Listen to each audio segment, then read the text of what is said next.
Is already going well because we got some football power index numbers. We're about to make it even better and welcome in one of our longtime friends to BYUSN. His name is David Nixon, former NFL and BYU linebacker standout. David, it is great to see your face amidst the pandemic madness. How are you and your family doing? We're doing great. Just quarantining here and trying to stay safe, but got my office set up, so I'm working here from home, and we're going, 4 weeks strong, 5 weeks strong now. I think we're on our 5th week, so it's becoming the norm, which is not good. I want to get back to work and get back to playing lots of golf. That'd be nice. And luckily, golf courses are open a little bit. But I like your jersey in the background. That's like someone who's an author just putting their book behind them. That's nice. This whole thing right here. You know the best part about this, guys, and I'm gonna show this to you. Oh, okay. Oh snap! He's moving the camera. Moving it around. Wow. I love it. This is something that Big Hill. Can you see me now, sir? Still? Yes. You see? Uh-huh. It just disconnected. Anyways, it says Lindbacker. And you played to 09? I thought you played to 08. Yeah, in the top by a year. So, would you play 7 seasons? You could no commas? I tried to go back to Big Hill and get that fixed. We're in the works of doing that. Whatever. So just don't pay attention to the details. Just look at He's not busy right now. I mean, can you do it right now? Amazing. Lindbacker. Yes. All those years, blood, sweat, tears, and I get Lindbacker in the wrong years. Whatever. Former standout Lindbacker, David Nixon, with us on BYU Sports Nation. Hey, I want to get off topic just a little bit because we already are. I saw a clip yesterday of the 2008 BYU-Washington game in Seattle. Oh, man, yeah. From a Twitter account called @BadSportsRefs. Oh, it's a great account. Everyone should follow it. And they showed the Jake Locker play, David, where he celebrates and throws the ball into the air, and then you guys, in turn, block a 35-yard extra point attempt to win the game. Was that the right call in 2008 in Seattle? Listen, I wasn't a fan of it because you felt bad for the guy, because this was, if you look at the time, there was no time remaining, right? And so I think it was just pure celebration. I don't think he's the type of guy to try to rub it in, but I'm very confident we get in overtime, we still beat him anyways. But we blocked the extra point. And I feel like that year, I want to say we had like 6 or 7 field goal blocks or extra points. I mean, including, I think the year before that, the year before is when we had the UCLA win off the block, field goal. And so that was something we kind of hung our hat on. So when they backed it up, we're ready to go. I mean, that was something that we kind of become part of our identity, was blocking kicks. And so, that was a wild game up there. I mean, at the time we didn't know they were that bad. I mean, they went over that year. But Jake Locker, that guy was a beast. I remember trying to tackle him, and he was no joke. Yeah, why is that game even close? They went over. I mean, you're a 10-3 team that year. Hey, listen, having been on teams, I was with the Rams when we weren't very good, 2-14. I can say that when you start losing, it just all goes downhill. It just compiles. People start losing interest in watching film. The coaching staff realizes they're probably gonna get fired. They stop preparing. It just snowballs, and it's just bad all around. So I think that's probably the effect that hit them. David Nixon with us on BYU Sports Nation. Dave, thankfully we have some analytics brand new today from ESPN and the Football Power Index. And right now, BYU is going to face 3 top 30 teams. Minnesota at number 20, Utah at number 24, Stanford to close out the regular season at number 28. So with those 3 highest-ranked BYU opponents in mind, which upset is BYU football most likely to pull off in the 2020 season? I actually look at that Stanford game at the end of the year, and if BYU can stay healthy, which we haven't been able to stay healthy for years, and after Stanford's run the gauntlet of the Pac-12, I'm interested to see which team shows up and who's healthier. I think that's what it comes down to at that point. So for me, it's who's healthier at the end of the season, who's clicking all cylinders.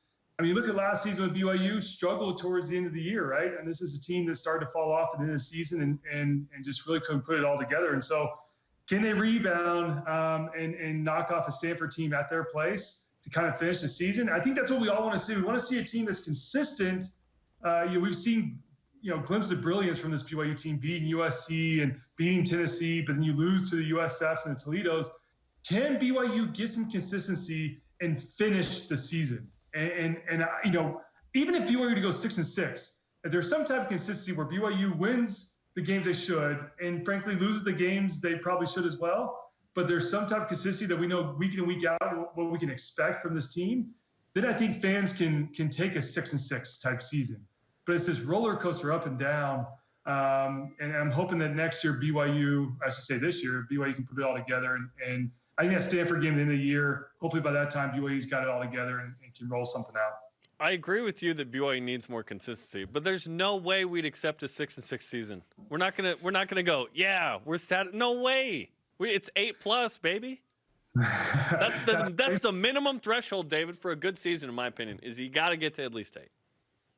Listen, you're preaching to the choir here. I think BYU has to put up 8 wins at least. But I'm saying that if you win 6-6, at least you can stomach it, knowing that you beat the teams you should beat, right? Well, let's talk about that, because last year BYU has 3 top 35 wins, and those are the wins we talk about, right? USC, Tennessee, and Boise State. Yes, the frustration of Toledo and South Florida and Hawaii happened, but we had I would rather have a couple upsets and then be upset, just because we cling on to those amazing overtime wins that BYU had with USC and Tennessee, and then Boise State. I would rather win, all the games you're supposed to win, and then a couple upsets, but that's not where we're at right now. Yeah, like I said, I think consistency is the key word here, and that's something that BYU struggle with. And I think that's something that truly a veteran quarterback and now an upperclassman quarterback, and Zach Wilson will hopefully bring. It was interesting. I was looking at the numbers from John Beck and the leap he made from his sophomore year to his junior year. His sophomore year had 2,500 yards passing, and his junior year he had 3,700 yards passing. And so I expect Zach Wilson, now being an upperclassman, to really step into his own. And this is something that, it's a bummer he can't go through spring ball. And who knows, summer workouts where you're trying to get that, continuity with your receivers. I'm interested to see kind of, how they were able to work that out, if they're able to still get together somehow, even given this whole craziness. But I think that's key for him is now he's becoming hopefully smarter. He's watching more film and recognize he's got to be smarter on the field, less interceptions, et cetera, take less sacks, and just put his team in a position to win. And that's something that, he struggled with these first couple of years. But I think most quarterbacks moving to that next level, as far as moving up a year in school, I think they become more mature. They understand the game. It slows down a little bit for them. And you hopefully start to make better decisions. A note on 04 and 05. So new OC Robert Anae comes after being the O-line coach at Texas Tech in 05. There's a reason for the big jump. But BYU this last year, and we broke it down last week, David, BYU passed for 3,700 yards this last season. It wasn't all Zach. It was Jaron and Baylor Romney, of course, a little bit of Joe Critchlow there. But BYU passed for enough yards. They just didn't score enough passing touchdowns.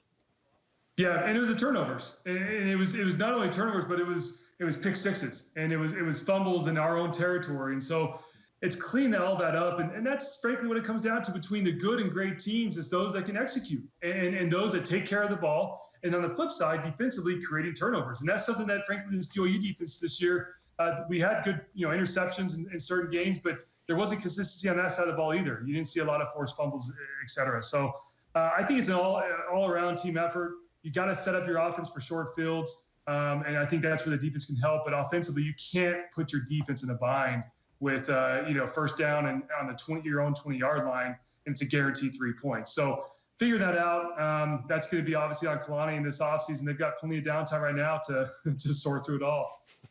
David Nixon on BYU Sports Nation. You're a guy that has his eye on talent progressing towards the NFL because you did it. College football analyst Cam Mellor, who has been on the show before, rated the top 10 returners for BYU football in 2020. He had Kairos Tonga at number 10, David, and then I'm going to give you the top 4.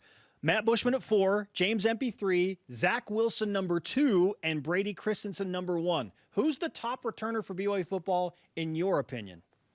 Listen, it's tough for me to give the number 1 spot to offensive lineman. I just, as a defensive guy that goes against those guys every day, it's tough too.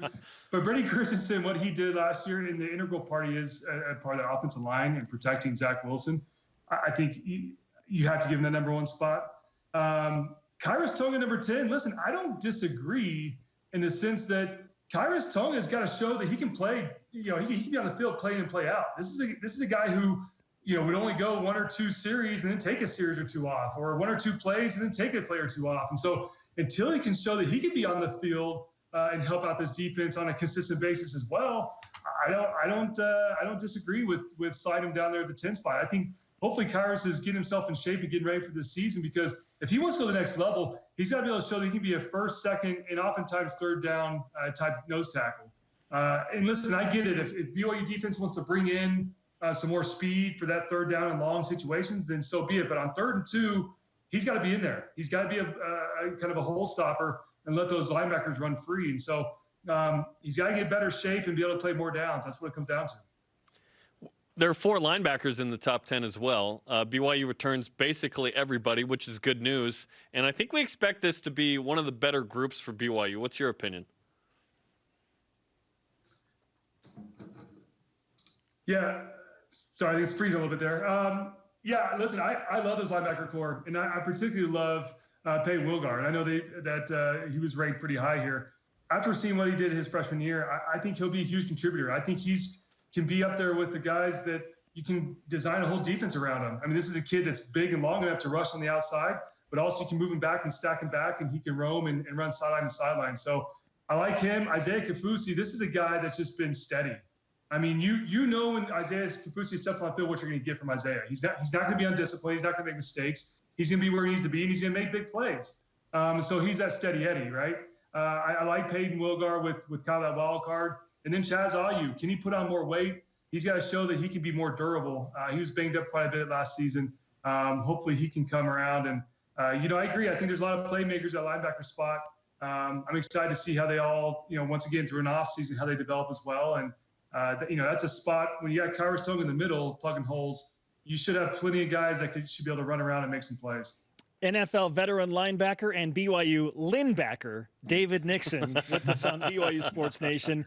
What's your reaction to your brother-in-law, Taysom Hill, getting a first-round tender from the New Orleans Saints?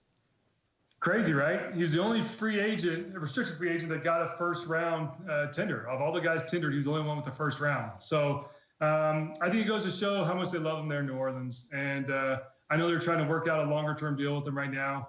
And that's in the talks. And so who knows if that tender even comes into play. But, it's timelines have all been shifted given this craziness going on. So I know he's just patiently waiting. They're here in Provo, still working out. He's playing a lot of golf as well, trying to pass the time. But he's excited. I'm excited for him. It's going to be a fun season next year, depending on obviously what Drew does after this next season.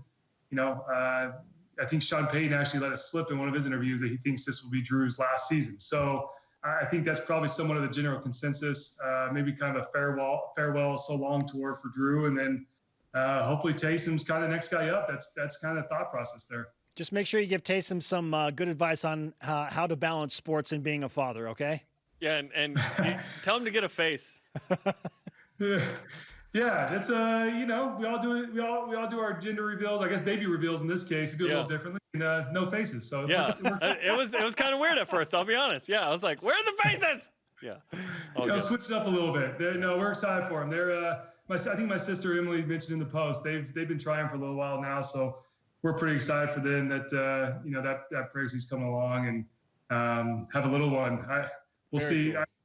Cool. We'll see if he's a football player or not. We'll see. All right, man. Good stuff. Great to catch up with you, and we hope you and your family stay healthy and well. We'll talk to you again soon. Thanks, guys. Always fun. Take care. David Nixon on the Deseret First Credit Union Hotline via Skype. Deseret First, you know why, we show how.